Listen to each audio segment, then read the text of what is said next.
It was a nail-biter of a game and a crucial one to win for the Kings. But even with a second chance after Tuesday's blowout against the Dallas Mavericks, the Kings unfortunately couldn't pull through. Our Kevin John is live inside Golden One Center with a recap of tonight's game. Kevin, what's next for the Kings? This was a very important game they lost.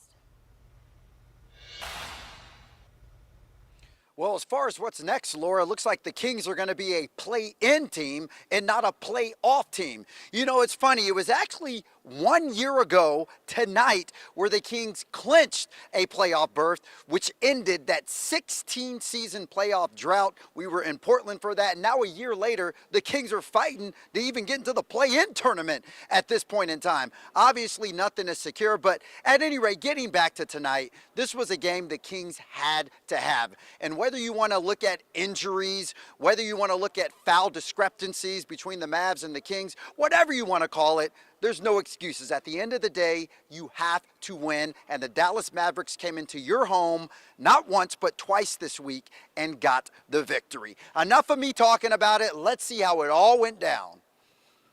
Luka Doncic and the Dallas Mavericks hoping they can replicate what they did here on Tuesday night. But little did they know, the Kings weren't just going to let them come in here and punk them on this night. Early on, Harrison Barnes came out hotter than a skillet at Benihana's. Barnes had 11 points in the opening quarter. He led all scorers with 17 points at intermission. Meanwhile, Domantas Sabonis was his usual bully in the paint. Domas recorded his 56th consecutive double-double, setting a new franchise record for the longest double-double streak in franchise history. He actually ended the game with a triple-double, 13 points, 12 rebounds, and 10 assists. Domas, you overachiever, you. All right, we're going to pause the action for a second. Did I hear someone say love is in the air? Let's appreciate this on-court proposal that happened during a timeout. The good news is she said yes. Let's just hope that's not the only ring the Kings see this decade. All right, back to the game. Kings had a 60-51 lead over the Mavericks at halftime and maintained a 9-point lead entering the fourth quarter. And in the fourth, Kyrie Irving decided to turn into Superman. Uncle Drew was ballin'. Kyrie dropped 14 of his game-high 30 points in the final frame. Kings did everything they could to stay in it.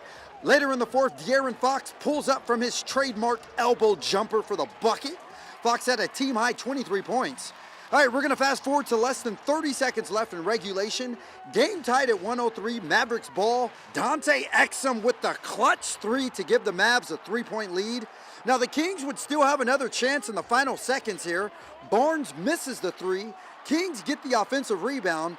Barnes looking for Fox, but there's a miscommunication, and that would be a backcourt violation, and that's the way the Kings would lose this one. Dallas hangs on to win this 107-103. I don't understand it. They get calls that are touch fouls, and I asked the officials about it, and the officials say, yeah, they're touch fouls, and maybe I wouldn't have called that, but then we can't get the same call. And, as a coach, when your team is fighting, you just all you want is consistency, and 33-12 in a tight ball game. That's not consistency.